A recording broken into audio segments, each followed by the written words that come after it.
242টি স্বপ্ন একসাথে নিভে গেল। বুক জুড়ে শুধুই হাহাকার। কারো সন্তান, কারো বাবা মা, কারো প্রেমিক বা স্বামী চোখের সামনে নিথর হয়ে পড়ে আছে। আগুনে পুড়ে ছাই হয়ে যাওয়া সেই দেহগুলো যেন জ্বলন্ত প্রশ্ন ছুড়ে দিচ্ছে, এই মৃত্যুর দায় কার? কিভাবে একজন মানুষ হয়ে এই দৃশ্য দেখে কেউ শান্ত থাকতে পারে? পুড়ে কয়লা হয়ে যাওয়া দেহগুলো যতবার চোখে পড়ে ততবার মনে হয় পৃথিবীর সবকিছুই এক একটি ঠুনকো তাসের ঘর। এক মুহূর্তে সব শেষ হয়ে যেতে পারে, কিন্তু তাই বলে এতগুলো প্রাণ, এতগুলো স্বপ্ন এক নিমিষে একেবারে ছাই হয়ে যাবে? হাসি মুখের নিষ্পাপ শিশুগুলো কি বুঝতে পেরেছিল এটাই তাদের জীবনের শেষ হাসি? তাদের বাবা মাও কি জানতেন একদিন এই ছবিগুলোই কোটি কোটি মানুষের চোখের জলে ভাসবে? 12ই জুন 2025 দুপুর 1:38 আহমেদাবাদ বিমানবন্দর থেকে টেক অফ করে ভারতের জাতীয় বিমান সংস্থা এয়ার ইন্ডিয়ার একটি ড্রিম লাইনার বিমান নম্বর A1171। গন্তব্য ছিল লন্ডনের গেটউইক বিমানবন্দর। কিন্তু আকাশে ওড়ার মাত্র 30 সেকেন্ডের মাথায় বিধ্বস্ত হয়ে বিমানটি সোজা আছড়ে পড়ে BJ মেডিকেল কলেজের ছাত্রাবাসের উপর।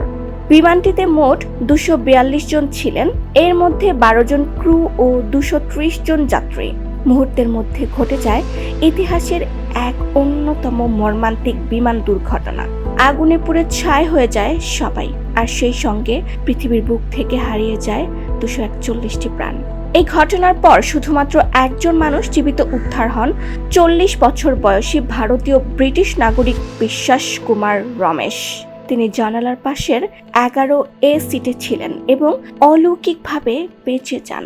তার নিজের মুখে শোনা যায়, বিমানটা টেক অফের সময় হঠাৎ নিচের দিকে নামতে লাগলো, একটা বিশাল আওয়াজ, তারপর চারদিকে লাশ আর ধোঁয়া।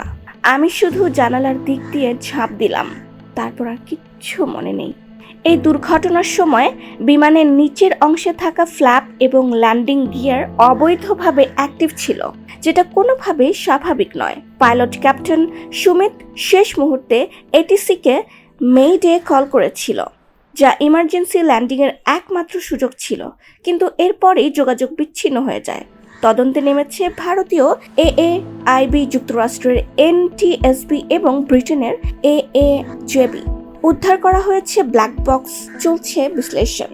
এই বোয়িং 7878 ড্রিম লাইনার মডেলটি এর আগে কোনো বড় দুর্ঘটনার শিকার হয়নি এবং এটি বিশ্বের সবচেয়ে নিরাপদ বিমান হিসেবে পরিচিত ছিল। তাই এই দুর্ঘটনা পুরো এভিয়েশন ইন্ডাস্ট্রিকে তপ্ত করে দিয়েছে। বিশ্বজুড়ে ছড়িয়ে পড়ে শোকের ঢেউ। ভারতের প্রধানমন্ত্রী নরেন্দ্র মোদী বলেন, এই দুর্ঘটনা ভাষাহীন করে দিয়েছে আমায়।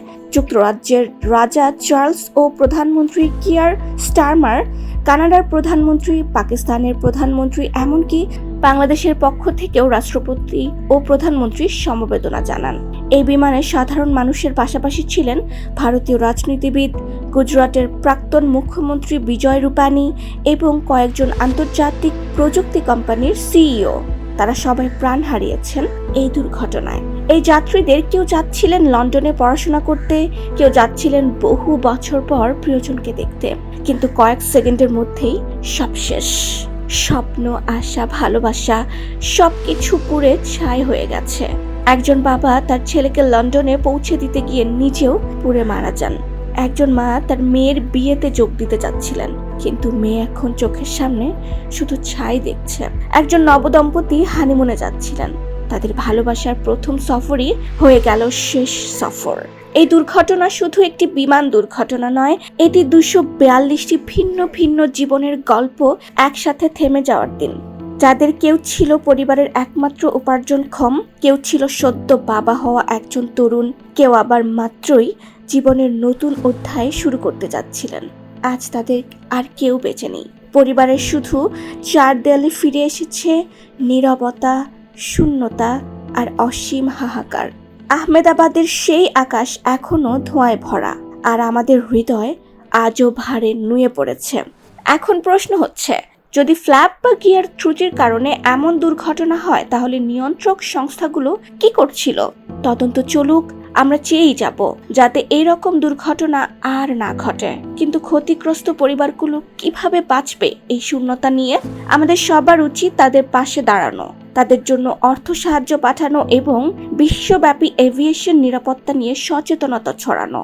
ইয়া পরওয়ারদিগার, এমন মৃত্যু যেন আর কাউকে না দেখতে হয়, এটাই আমাদের প্রার্থনা। এই ভিডিওটি তাদের স্মৃতির প্রতি আমাদের ক্ষুদ্র শ্রদ্ধাঞ্জলি। সবাই ভালো থাকবেন, নিরাপদে থাকবেন। সাথে আছি আই রাইডার।